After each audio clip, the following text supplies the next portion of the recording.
June 19th, 1944. Task Force 58 navigates 200 miles west of the Mariana Islands. The USS Enterprise, USS Lexington, USS Bunker Hill, USS Yorktown, along with 11 additional carriers, launched German F6F Hellcats towards the advancing Japanese fleet. Vice Admiral Mark Matcher oversees the American carrier group from his flagship, the Lexington. This formidable force of 15 aircraft carriers equipped with 905 planes stands ready against Imperial Japan's desperate efforts to halt the American progression towards their homeland. What the Japanese naval aviators will encounter this morning will fundamentally alter their perception of aerial warfare. Lieutenant Warrant Officer Sakio Kamatsu adjusts his flight suit in the ready room aboard the carrier Taihaho at 0730 hours. The morning briefing highlighted the necessity for maximum strike force against American carriers. Identified east of Guam. Intelligence assessments reveal 15 large aircraft carriers operating in 3 task groups southwest of Saipan. Kamatsu is set to provide escort for the second wave of attacks, which is expected to deliver a significant blow to the American invasion fleet. His aircraft is equipped with a centerline drop tank extending its range to over 1,000 nautical miles, thereby converting the agile fighter into a long-range escort platform. This attack strategy has its roots in Japan's successful military operations during 1941 and 1942. Carrier-based assaults on Pearl Harbor, Darwin, and others yielded devastating outcomes through coordinated strikes by skilled pilots flying superior aircraft. Commander Minor Gender devised tactics that leveraged the Zero's remarkable maneuverability and range advantages against Allied forces. The strategy is predicated on capitalizing on the Zero's capacity to outmaneuver any enemy fighter while sustaining longer combat endurance than American planes. A proficient pilot could dominate aerial confrontations through superior positioning and energy management, irrespective of numerical inferiority. Task Force 58 signifies America's most formidable carrier deployment since the onset of the war. The 15 carriers consist of 6 Essex-class vessels, each displacing 27,000 tons, equipped with reinforced flight decks intended for the operation of heavier aircraft. This construction approach is fundamentally different from that of Japanese carriers, which feature lightweight structures optimized for maximum aircraft capacity. American designers emphasize durability and damage control over sheer numbers, accepting a reduction in speed in exchange for improved survivability against enemy attacks. The F6F Hellcat was introduced in late 1943 as a direct response to combat experiences with the Zero. Grumman engineers specifically designed the aircraft to counter Japanese fighters, utilizing insights gained from captured Zero specimens and pilot reports. The Hellcat has a weight of approximately 12,000 Olanobe and is fully loaded with a 2,000 horsepower Pratt and Whitney R28000 double wasp engine, achieving a maximum speed of 380. Armor protection consists of 212 lb of plate steel, safeguarding the pilot, oil cooler, and oil tank. Self-sealing fuel tanks are incorporated to prevent catastrophic fires resulting from enemy gunfire. The aircraft is armed with 650 caliber Browning machine guns, each with 400 rounds, providing firepower that surpasses any Japanese fighter armament.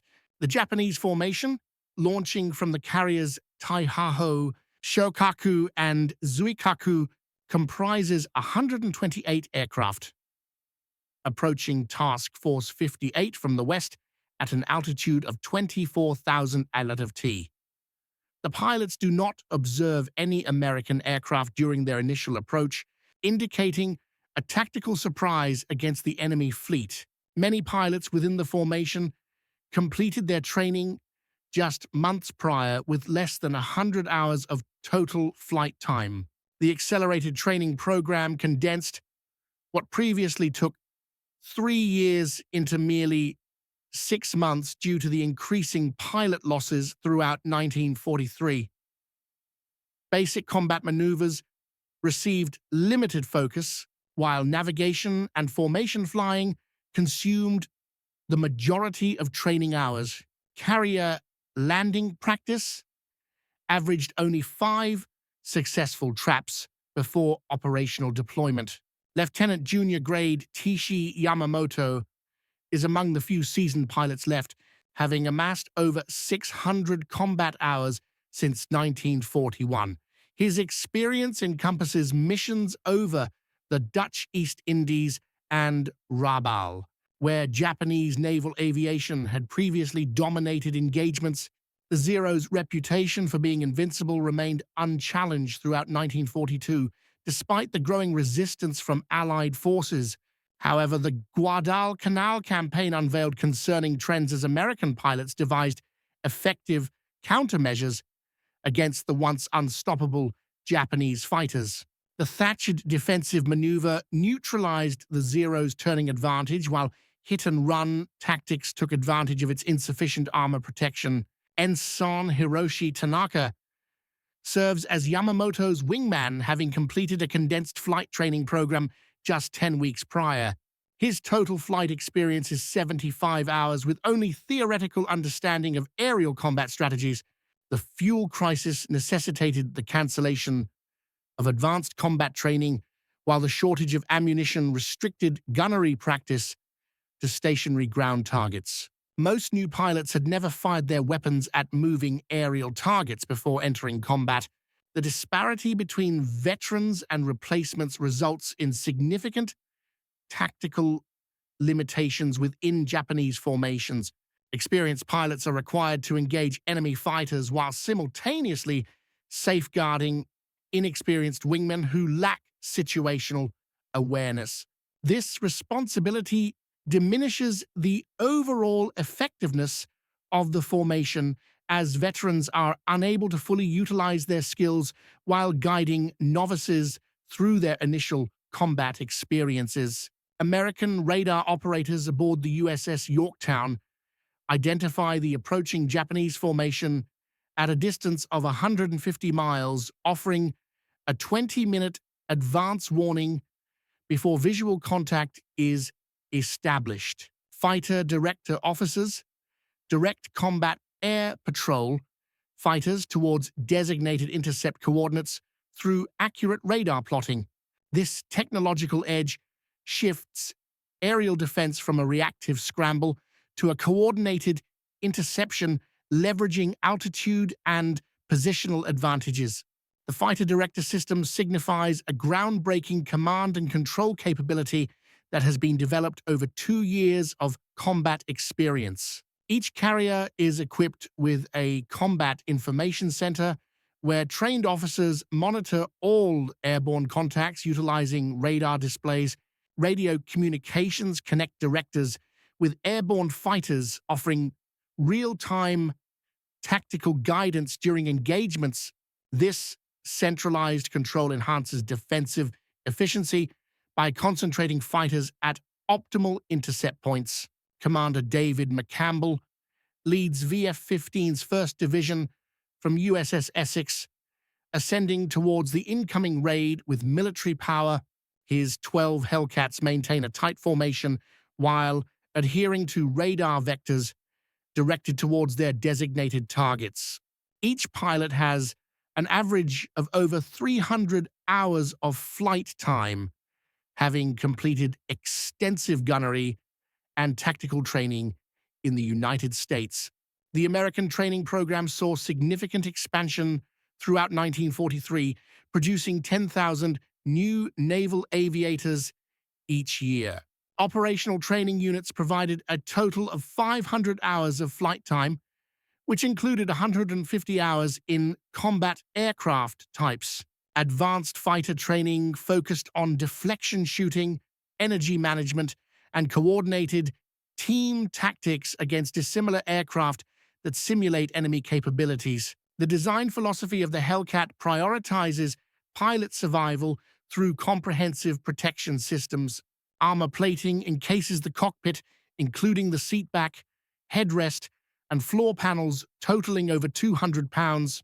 The bulletproof windscreen is made of 1.5 inches of laminated glass, capable of stopping 7.7mm rounds at point-blank range.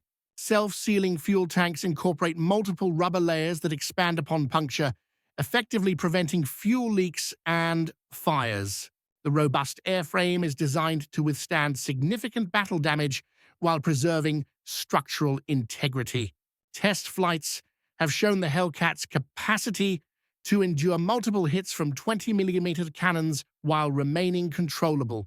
This durability instills psychological confidence in pilots as they are aware that their aircraft can survive encounters that would typically destroy enemy fighters. The Japanese formation first encounters the Hellcats at E9:15 hours, roughly 90 miles west of Guam. The American fighters launch their attack from above and behind, leveraging their altitude advantage for high-speed diving passes. Ensign Tanaka maneuvers to the left, trying to induce an overshoot, but the Hellcat adeptly follows his turn with unexpected agility. The superior power of the American fighter enables sustained turning at speeds where the Zero's controls become heavy and unresponsive. Multiple .50 caliber rounds hit Tanaka's aircraft, severing control cables and puncturing fuel tanks that ignite immediately. The Zero's lack of armor protection proves disastrous as armor-piercing incendiary rounds penetrate its thin aluminum structure. Tanaka's aircraft detonates when flames reach the wing fuel tanks, highlighting the Zero's vulnerability to concentrated firepower. This shocking destruction contradicts the Japanese pilots' beliefs regarding their aircraft's combat superiority. The psychological impact reverberates through the formation as pilots observe their fighters being destroyed with alarming ease. Commander McCampbell's division carries out coordinated, slashing attacks against the Japanese formation, utilizing their superior speed and firepower. The Hellcats dive from an altitude of 28,000 feet, achieving speeds of 400 mph during their attack runs before climbing back to altitude. This energy-based tactical approach nullifies the Zero's maneuverability advantage while capitalizing on its inferior high-speed handling characteristics. The Japanese pilots attempt traditional turning engagements but are unable to compel the Americans into prolonged dogfights. Each Hellcat pilot adheres to strict energy discipline, avoiding low-speed turning battles where the Zeros excel. The Americans exhibit exceptional teamwork, with wingmen safeguarding leaders during attack runs while ensuring mutual support throughout the engagement. This coordination reflects extensive multi-aircraft tactical training, prioritizing section and division tactics over individual combat. The Hellcat's advanced radio equipment facilitates clear communication, even in the presence of electromagnetic interference caused by numerous simultaneous transmissions. Japanese pilots face challenges with subpar radio systems that generate static and feedback, hindering effective tactical coordination. Many Zero pilots opt to turn off their radios completely due to persistent interference, relying instead on hand signals and prearranged formations. This breakdown in communication exacerbates tactical disadvantages as Japanese formations disintegrate under coordinated American assaults. The initial engagement concludes with significant Japanese losses as 12 Zeros are downed by Hellcat fire within a mere 8 minutes. American pilots note several traits that contradict intelligence assessments regarding enemy capabilities. The Japanese fighters exhibit poor marksmanship, with most rounds missing their intended targets entirely. Their evasive maneuvers are predictable, indicating insufficient combat training and a limited tactical repertoire. Several Japanese pilots relinquish advantageous positions due to apparent confusion or lack of experience, failing to capitalize on fleeting opportunities when Hellcats reveal vulnerable aspects. Lieutenant Alexander Vatsu from VF-16, stationed aboard the Lexington, intercepts a second Japanese formation attempting to breach the fighter screen. His squadron of 4 Hellcats engages 12 enemy aircraft with devastating efficiency, downing 6 planes in just 8 minutes. Vatsu utilizes only 360 rounds from his 2,400 round ammunition supply, showcasing the effectiveness of American gunnery training. The concentrated firepower of 650 caliber guns proves overwhelming against the fragile structure of the Zero. Short bursts result in immediate catastrophic damage, with wings detaching, engines exploding, and fuel tanks igniting due to incendiary rounds. The technological gap becomes increasingly evident as the battle unfolds throughout the morning. Hellcats withstand numerous strikes from Japanese 7.7mm machine guns without incurring significant damage, while their own armaments effectively eliminate Zeros with minimal ammunition usage. American pilots report that enemy aircraft often disintegrate under sustained fire, frequently exploding after merely 2 or 3 seconds of precise shooting. The Zer's 20mm cannons present a theoretical danger, yet their low muzzle velocity and limited ammunition significantly diminish their practical effectiveness. Most Japanese pilots quickly deplete their cannon ammunition due to poor fire discipline, leaving them reliant on rifle-caliber machine guns for subsequent confrontations. Radar-directed fighter control facilitates efficient vector management as American fighters intercept multiple incoming waves. The fighter direction officers maintain comprehensive tactical awareness through radar tracking and pilot communications, positioning fresh fighters at optimal intercept locations. This organized defense hinders Japanese formations from executing coordinated mass assaults against the carrier group. Individual Japanese units arrive piecemeal, encountering concentrated Hellcat formations strategically positioned for maximum tactical advantage. The raiders experience progressive attrition before they can effectively engage American vessels. Vice Admiral Jizaburo Ozawa initiates his second wave at 856 hours, consisting of 128 aircraft from all available carriers. The strike comprises 48 Zero fighters, 53 Judy dive bombers, and 27 Jill torpedo bombers, all tasked with overwhelming American defenses through sheer numbers. However, the inexperienced pilots face challenges with basic navigation as their formations break apart during the lengthy approach flight. Several groups become completely lost, aimlessly wandering while depleting valuable fuel reserves before locating their targets. Lieutenant Russell Reiser from VF-31, aboard the USS Cat, intercepts the leading elements of the second wave 60 miles from the task force.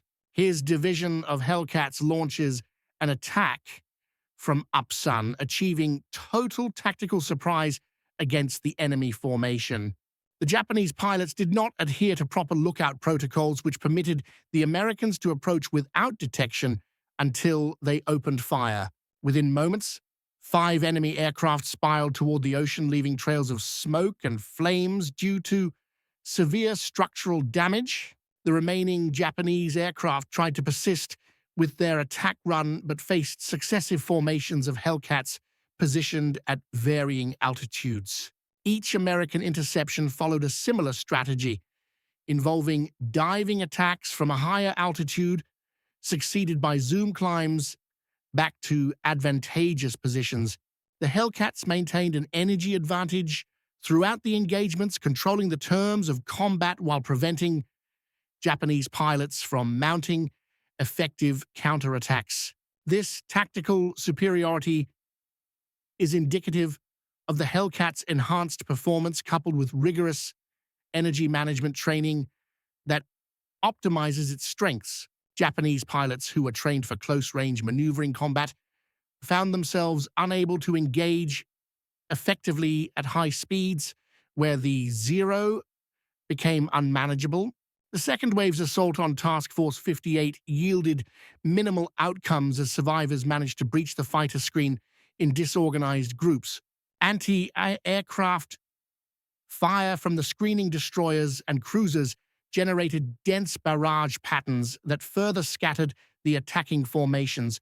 The few Japanese aircraft that reached the carrier faced concentrated defensive fire from multiple vessels discharging proximity-fused shells. Only one torpedo bomber succeeded in launching its weapon, which the USS Indiana easily evaded through timely maneuvering.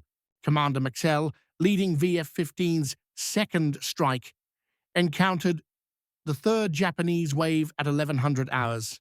His formation of 12 Hellcats engaged over 40 enemy aircraft in a running battle that lasted 20 minutes. McCampbell personally destroyed 7 Japanese planes, while his wingman, Lieutenant Roy Rushing, accounted for 4 additional victories. This engagement illustrates the cumulative impact of American training advantages as seasoned pilots capitalized on every mistake made by the enemy. Japanese formations disintegrate into individual aircraft that maneuver defensively, forsaking their attack mission in order to survive the overwhelming opposition from enemy fighters. Lieutenant Commander Kenji Suzuki witnesses the devastation of the third wave from his damaged Zero, which is struggling to return to the Japanese fleet. His aircraft is riddled with multiple .50 caliber holes in the wings and fuselage. One elevator cable is severed, and the engine is running roughly. The severe losses surpass anything encountered in previous carrier battles, including Midway, where at least some aircraft managed to successfully strike enemy vessels. Today's operations yield virtually no results, while resulting in the loss of dozens of aircraft and irreplaceable pilots to enemy fighters. The intelligence failure becomes evident as returning pilots report the presence of an entirely new American fighter exhibiting unprecedented performance characteristics. Earlier intelligence assessments based on captured F6F Wildcats had suggested that American fighters were inferior to the upgraded Zero variants in all performance metrics except for diving speed. The Hellcat's capability to outclimb, outturn at high speeds, and withstand significant damage contradicts every assumption that formed the basis of Japanese tactical planning. The enemy fighter seems specifically designed to exploit every weakness of the Zero while nullifying its traditional advantages. Aboard the Taiho, Admiral Azawa receives fragmented reports indicating catastrophic losses across all 3 attack waves. Surviving pilots recount the overwhelming fighter opposition, with American aircraft appearing at every altitude and from every direction. The coordinated defensive system hinders the concentration of attacking forces while inflicting disproportionate attrition on Japanese formations. Radio intercepts indicate that American losses remain minimal, despite engaging a superior number of Japanese aircraft throughout the morning's operations. Air operations officers aboard the Japanese carriers are tallying the increasing casualties as aircraft fail to return from their missions. The initial wave deployed 69 aircraft, yet only 27 made it back to their carriers, many of which sustained considerable battle damage. The subsequent wave fared even worse, with barely 1/3 of the 128 aircraft surviving the onslaught of American fighters. These losses signify not merely the loss of aircraft, but also the irreplaceable pilots whose training demanded years of peacetime preparation. The ramifications extend beyond a mere tactical defeat, leading to a strategic collapse of Japanese naval aviation capabilities. The returning pilots display signs of profound psychological trauma resulting from their encounters with American fighters. Young aviators who had completed their training just weeks prior recount feelings of terror and helplessness when confronted by an enemy that appears impervious to their assaults. Their 7.7 millimeter machine guns seem utterly ineffective, while American 50 caliber guns dismantle their aircraft with devastating precision. The illusion of the Zer's invulnerability is completely shattered as pilots witness their squadron mates being destroyed without any chance for effective resistance. Veteran pilots such as Yamamoto find it difficult to grasp the reversal of aerial superiority that they had enjoyed during the early years of the war. The tactical strategies that had been successful in campaigns across China, Southeast Asia, and the Pacific are no longer effective against this new breed of American fighter. Years of combat experience lose their value when the enemy refuses to engage on terms favorable to Japanese pilots. The psychological foundation of Japanese naval aviation, which was built on technical superiority and pilot skill, collapses in a single morning of combat. Morale aboard Japanese carriers plummets as maintenance crews tally the empty parking spots where aircraft should have returned. The flight decks, designed to accommodate 75 aircraft each, now contain only the scattered remnants of what were once powerful air groups. Mechanics and armorers who had prepared the aircraft for the morning strikes now stand idle, lacking machines to service or weapons to load. The human aspect of defeat becomes evident as friends and squad members do not return from what was expected to be a decisive victory. Admiral Ozawa reflects on the consequences of continuing operations with significantly diminished air groups. The fourth wave of 82 aircraft is ready for launch, yet reconnaissance reports reveal that the American carriers retain full combat capability despite enduring 3 mass assaults. The loss of additional pilots and aircraft appears futile against an adversary that exhibits overwhelming tactical and technical superiority. However, withdrawal would mean abandoning the Saipan garrison and conceding defeat in what Japanese strategists viewed as the pivotal battle for dominance in the Pacific. The breakdown in communication between senior commanders and flying personnel becomes crucial as accurate battle assessments are rendered impossible. Surviving pilots offer conflicting accounts regarding enemy strength and capabilities, while staff officers find it challenging to create a coherent tactical analysis. The traditional Japanese focus on spiritual resolve over material considerations hinders an honest appraisal of American advantages. Numerous commanders were unwilling to accept that enemy fighters could so thoroughly outclass their naval aviators irrespective of numerical superiority. The F6F Hellcat's supremacy arises from extensive design benefits that address every facet of aerial combat. The Pratt & Whitney R2800 double Wasp engine generates 2,000 horsepower, nearly double that of the Zero's 1,130 horsepower Sakai 21 engine. This power advantage results in superior climb rate, acceleration, and high-altitude performance where the thin air further diminishes the Zero's already marginal power-to-weight ratio. The Hellcat ascends at 3,500 feet per minute, in contrast to the Zero's 2,600 feet per minute, allowing American pilots to sustain an energy advantage throughout engagements.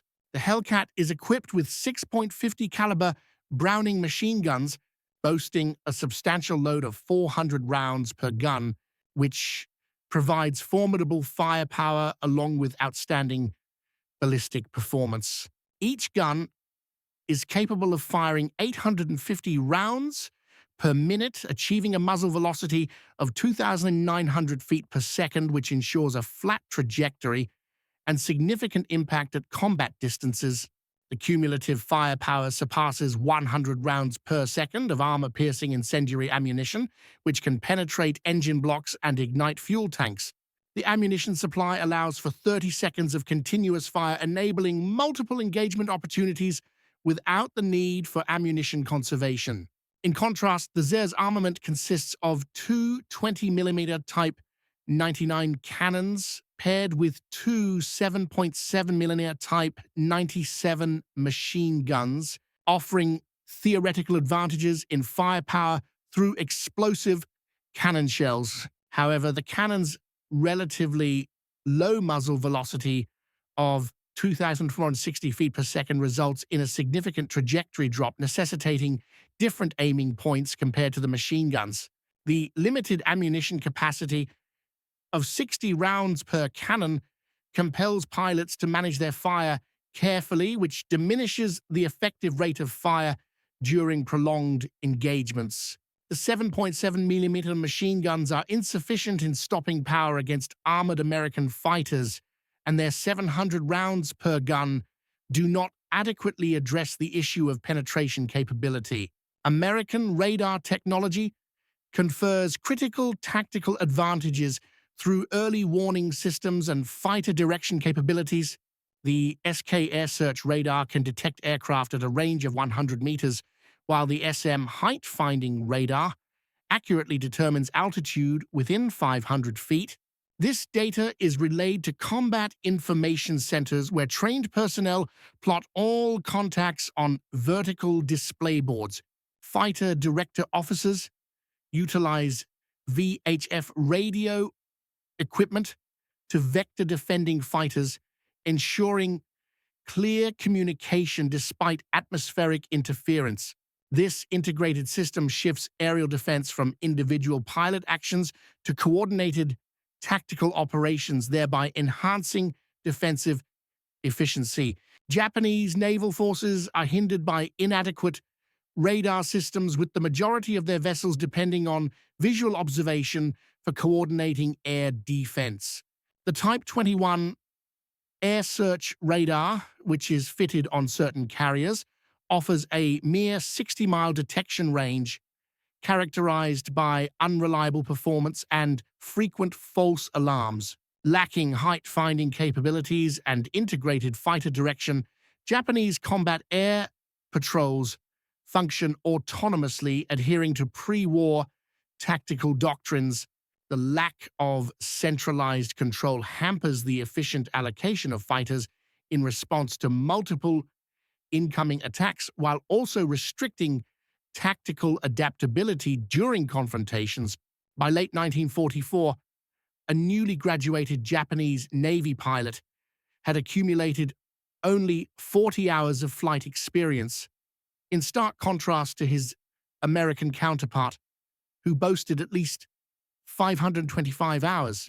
American pilots typically undergo extensive gunnery training, utilizing camera guns to assess accuracy in simulated combat scenarios. Equal importance is placed on formation tactics, with pilots being trained in energy management, mutual support, and section tactics during advanced training sessions. Operational training units offer realistic combat preparation, staffed by seasoned instructors rotating from frontline squadrons. In comparison, Japanese replacement pilots average only 100 hours of total flight time, receiving minimal combat training prior to their operational deployment. The fuel shortage necessitates a reliance on ground instruction and restricts flying hours in outdated training aircraft. Most pilots do not engage aerial targets with weapons before entering combat, while formation flying prioritizes parade ground precision over tactical flexibility.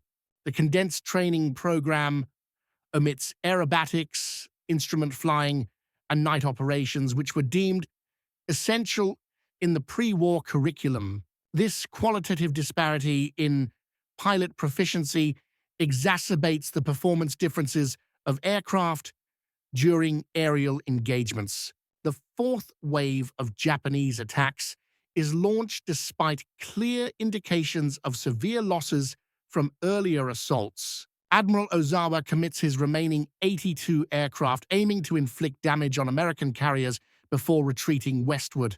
Nevertheless, these aircraft face even more formidable fighter resistance as American carriers recover, refuel, and redeploy their combat air patrols. The methodical destruction persists with mechanical precision as Hellcats stationed at various altitudes engage each incoming formation. By 14:30 hours, American reconnaissance aircraft identify the Japanese fleet located 275 miles west-northwest of Task Force 58. Admiral Matcher initiates a maximum effort strike involving 216 aircraft, despite the considerable range necessitating meticulous fuel management. The American offensive comprises 85 Hellcat fighters, showcasing offensive capabilities that extend beyond mere fleet defense roles. While Japanese carriers struggle to sustain minimal defensive patrols with their remaining aircraft, American carriers unleash overwhelming offensive strength. The shift from the morning's defensive achievements to the afternoon's offensive maneuvers highlights American operational dominance. The American strike discovers Japanese carriers nearly defenseless, with only 35 operational fighters left from over 400 aircraft available that morning. Hellcat fighters easily dispatch token resistance, while dive bombers and torpedo planes launch attacks with minimal interference. The carrier Ho sinks following multiple torpedo strikes, while Zuikaku and Chiyoda endure significant damage from bomb impacts. Japanese anti-aircraft fire proves ineffective against the coordinated assaults executed with determination by skilled American pilots. The return flight takes place after sunset, presenting navigation difficulties as pilots endeavor to locate their carriers in the dark. Admiral Matcher makes the unprecedented choice to illuminate his carriers, despite the threat of submarines activating searchlights and deck lights to assist returning aircraft. This calculated risk emphasizes the priority of aircrew recovery over ship security, reflecting American confidence in their tactical position. Despite the loss of 80 aircraft due to fuel exhaustion and night landing incidents, personnel recovery stands at 85% as destroyers successfully rescue pilots from the water. The operational tempo remains high as carriers gear up for dawn searches aimed at locating the retreating Japanese fleet. Admiral Ozawa's withdrawal signifies a total defeat, with only 35 operational aircraft left from the 430 that had been deployed that morning. The Japanese fleet, which entered the battle with expectations of a decisive victory, retreats, having achieved nothing more than confirming American aerial dominance. The loss ratio surpasses 10-1 in favor of American forces, with Japanese naval aviation effectively rendered incapable of offensive operations. The consequences extend beyond immediate tactical defeat, as Japan lacks the resources necessary to rebuild its carrier air groups before American forces approach the home islands. The Battle of the Philippine Sea illustrates that technological superiority, when combined with superior training, can entirely nullify enemy tactical doctrine, irrespective of their determination or experience. Japanese naval aviation had established its reputation on the strength of superior aircraft and highly trained pilots, securing decisive victories throughout 1941 and 1942. The Zero fighter outperformed every adversary due to its remarkable maneuverability and range, while pilots gained combat experience across various campaigns. This synergy fostered a psychological edge, leading Allied pilots to enter engagements with an expectation of defeat against Japanese fighters. The introduction of the Hellcat completely alters this dynamic through its purpose-built design, specifically aimed at countering Japanese advantages. American designers accepted weight trade-offs for armor and self-sealing tanks, resulting in an aircraft capable of surviving damage that would instantly destroy Zeros. The powerful engine offered performance margins, enabling pilots to dictate the terms of engagement while steering clear of scenarios where Zeros excelled. The overwhelming firepower of 650 caliber guns surpassed the structural integrity of Japanese aircraft, which were designed for minimal weight instead of resilience against battle damage. The expansion of American training systems illustrates the victory of industrial age warfare over traditional craftsmanship.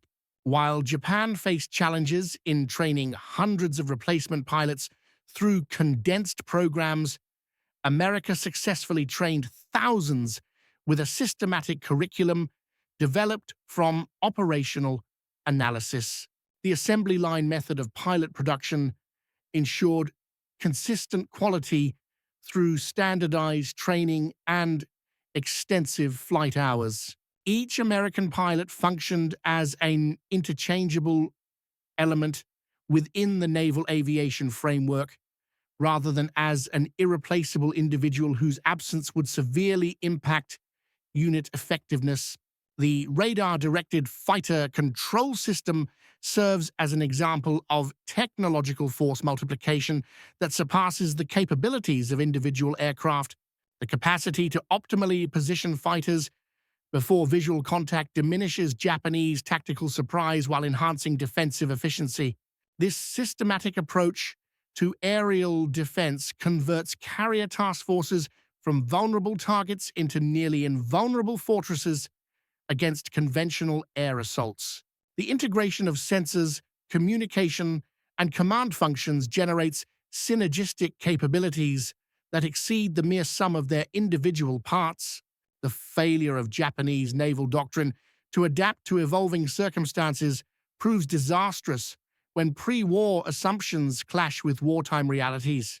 The focus on offensive operations utilizing carrier aviation to achieve decisive victories through singular engagements becomes obsolete against an adversary that does not conform to such terms. American forces embrace gradual attrition through sustained operations instead of pursuing climactic battles for dominance in the theater. This operational patience, coupled with industrial superiority, ensures eventual victory irrespective of the outcomes of individual engagements. The human cost transcends the mere loss of aircraft and pilots, encompassing the institutional knowledge that has been built up over years of training and combat experience. Japan's pre-war naval aviators formed an elite group whose skills necessitated extensive development through a rigorous selection process and training. Their absence cannot be compensated for by shortened wartime programs that yield pilots with only minimal competence instead of true excellence. This qualitative decline becomes self-perpetuating as inexperienced pilots incur disproportionate losses, which further diminishes the overall effectiveness of the force. Task Force 58 persists in its operations off Saipan, despite Japanese efforts to disrupt the invasion through carrier aviation. The morning of June 20th sees renewed searches for the retreating Japanese fleet, while also maintaining defensive patrols against possible land-based assaults. American pilots who survived the previous day's combat liken it to an old-fashioned turkey shoot, which has led to the battle being given this lasting nickname.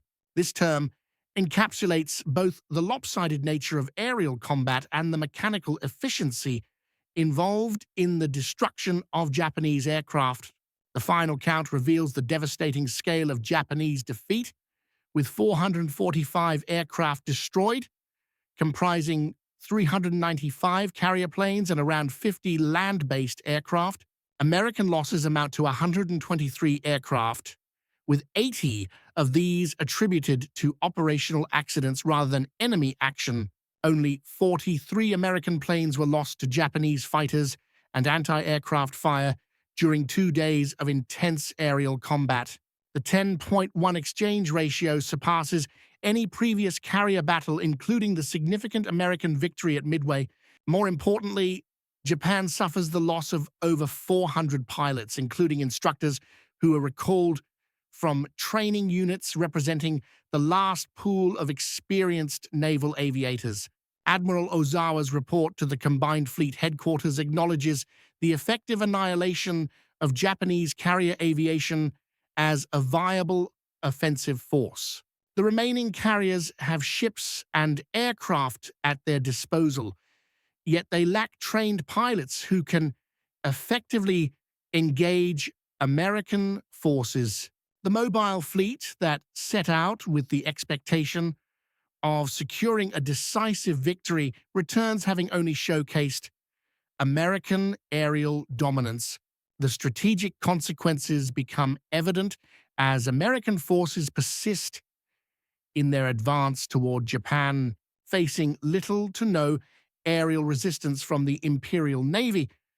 The technological advancements in naval warfare, as evidenced in the Philippine Sea, significantly influence global aviation development in the post-war era. The incorporation of radar communications and fighter control establishes a framework that every major navy adopts in pursuit of carrier aviation capabilities. The focus on pilot survivability through enhanced aircraft protection and systematic training becomes the norm, superseding the pre-war tolerance for attrition. The Hellcat continues to serve throughout the Korean War, modified for ground attack roles that take advantage of its sturdy design and heavy armament. Ultimately, American industrial dominance proves crucial as the combination of quantity and quality overwhelms Japanese forces, irrespective of tactical ingenuity or individual bravery. The capacity to manufacture thousands of aircraft each month alongside training pilots to operate them proficiently results in an unassailable numerical advantage. Each American loss can be compensated for multiple times, while Japanese losses signify a permanent decline in combat effectiveness. The production figures starkly illustrate the despair of Japan's situation. In 1944, America produces 96,000 aircraft, whereas Japan only manages 28,000, even with total national mobilization. The Hellcat boasts the highest kill ratio of any American fighter, achieving 5,223 confirmed kills against 270 losses in aerial engagements. This 19.1 ratio surpasses that of all other aircraft types, accounting for 75% of all Navy aerial victories, despite entering service midway through the conflict. The F6F exemplifies the design philosophy that emphasizes pilot survival and firepower rather than merely focusing on performance metrics. Veterans frequently commend the Hellcat's forgiving flight characteristics and its capacity to withstand battle damage while preserving combat effectiveness. Japanese naval aviation never fully recovers from the disaster at Mariana, leading to desperate kamikaze attacks that sacrifice both pilots and aircraft for minimal strategic gain. The extensive institutional knowledge built up over decades of development vanishes in a single day of combat against the superior American forces. The Zero fighter, which once epitomized Japanese aerial dominance, becomes a symbol of obsolescence and vulnerability when faced with modern American fighters. The psychological ramifications extend beyond mere military defeat, highlighting a national realization that spiritual resolve cannot compensate for material inferiority in the face of the arsenal of industrial democracy. The Battle of the Philippine Sea marks the peak of American naval aviation development, evolving from the disaster at Pearl Harbor through a methodical buildup of overwhelming superiority. The carrier task forces that Japan targeted in 1941 with the aim of eradicating American presence in the Pacific returned multiplied tenfold, equipped with superior aircraft, pilots, and tactical doctrine. The shift from a desperate defense to offensive supremacy is achieved through the systematic application of industrial resources, technological advancements, and operational analysis. The Hellcat fighter represents this transformation from a reactive response to Japanese initiatives towards a deliberate dominance through superior design and strategic employment. Admiral Mitch's after-action report underscores the comprehensive nature of American victory while also recognizing the fortunate circumstances that led to concentrated Japanese attacks against well-prepared defenses. The synergy of radar warning systems, fighter direction, and advanced aircraft creates optimal conditions for defensive success against conventional air assaults. Nevertheless, he cautions that future adversaries may devise asymmetric strategies that necessitate ongoing innovation instead of depending on established methods. This pertinent observation foreshadows the kamikaze phenomenon that arises from Japan's desperate efforts to counteract conventional disadvantages. The experiences of individual pilots highlight the human aspect that transcends the statistical abstractions of victory and defeat. American pilots recount the surreal sensation of downing numerous enemy aircraft with relative ease while feeling compassion for adversaries operating outdated planes with insufficient training.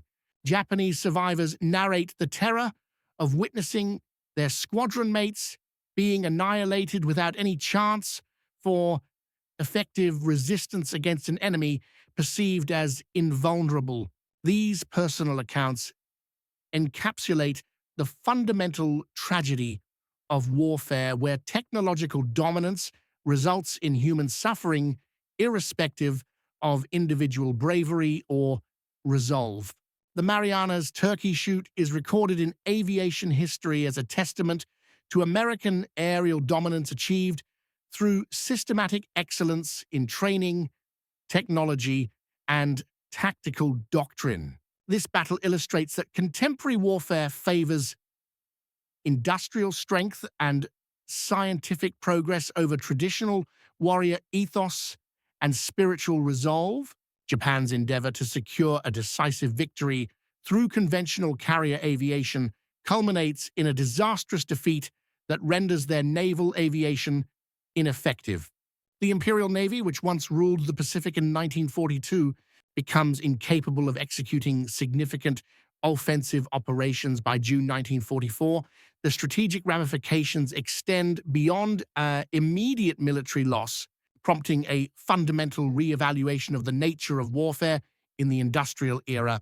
Japan's military leadership must face the truth that their nation lacks the resources to compete with American production capabilities, regardless of tactical ingenuity. The choice to persist in combat, despite the mathematical certainty of defeat, illustrates a cultural inability to accept surrender rather than a rational, strategic assessment. The kamikaze phenomenon arises from this cognitive dissonance where one acknowledges the inevitability of defeat yet refuses to confront its consequences.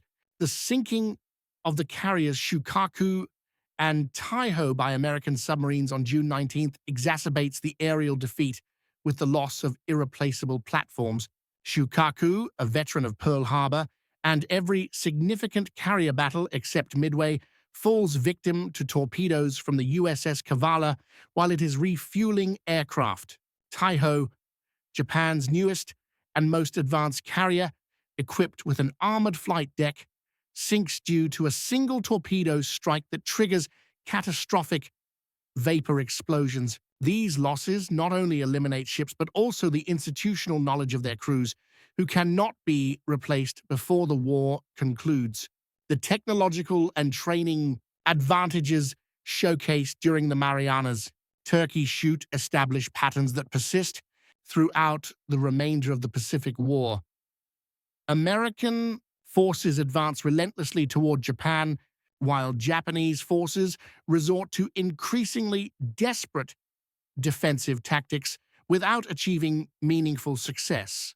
The carrier task forces that appeared vulnerable to Japanese attacks in 1941 evolve into unstoppable instruments of American power projection. By 1944, the shift from defensive reactions to offensive dominance is realized through the systematic application of the advantages of industrial democracy against the limitations of military autocracies. In the aftermath of the battle, American carriers continue operations off Saipan, while Japanese survivors retreat to anchorages beyond the reach of American aircraft. The invasion proceeds without significant interference from Japanese naval aviation, which ceases to function as an effective force. The airfields on Saipan, Tinian, and Guam soon accommodate B-29 bombers, which bring strategic bombing capabilities to Japan's home islands.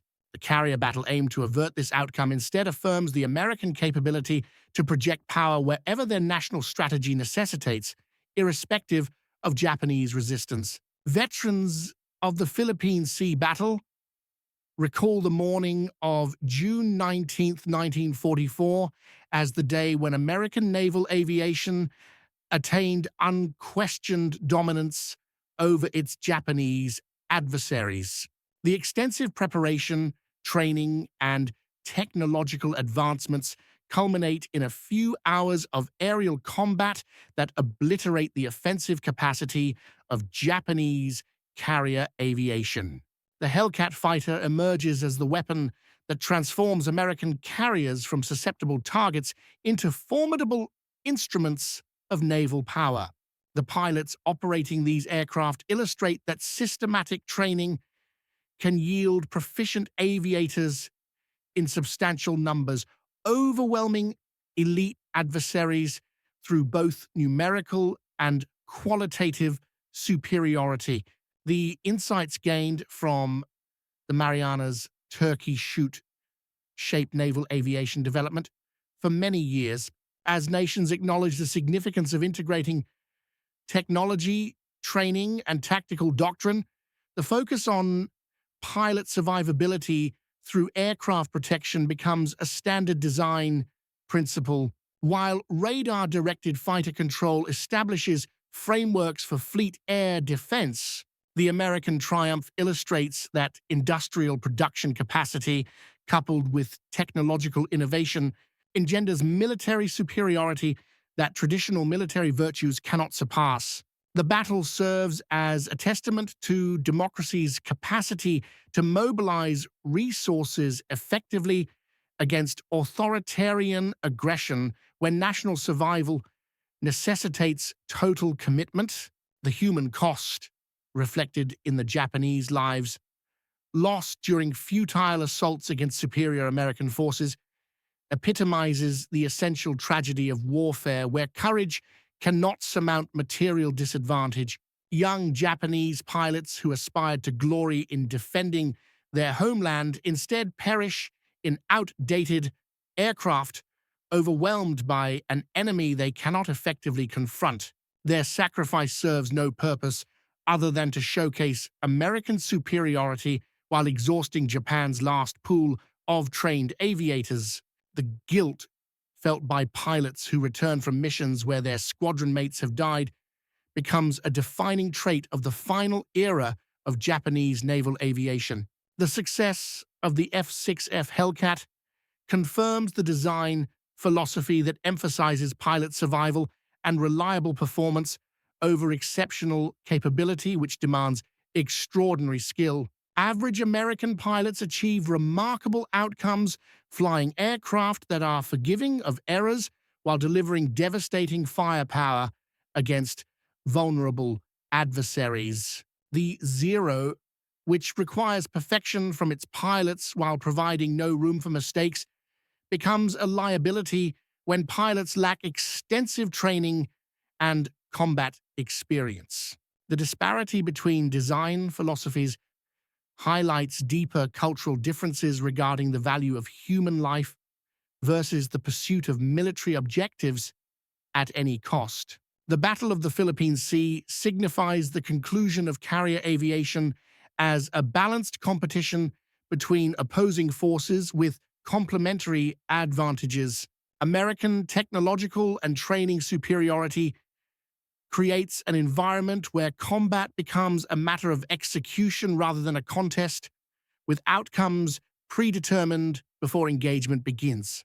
The Japanese pilots who take off from their carriers on June 19th fly into certain destruction, lacking any realistic capability to achieve their goals against well-prepared American defenses. The metaphor of the turkey shoot encapsulates this fundamental imbalance where one side possesses overwhelming advantages that ensure victory regardless of enemy actions.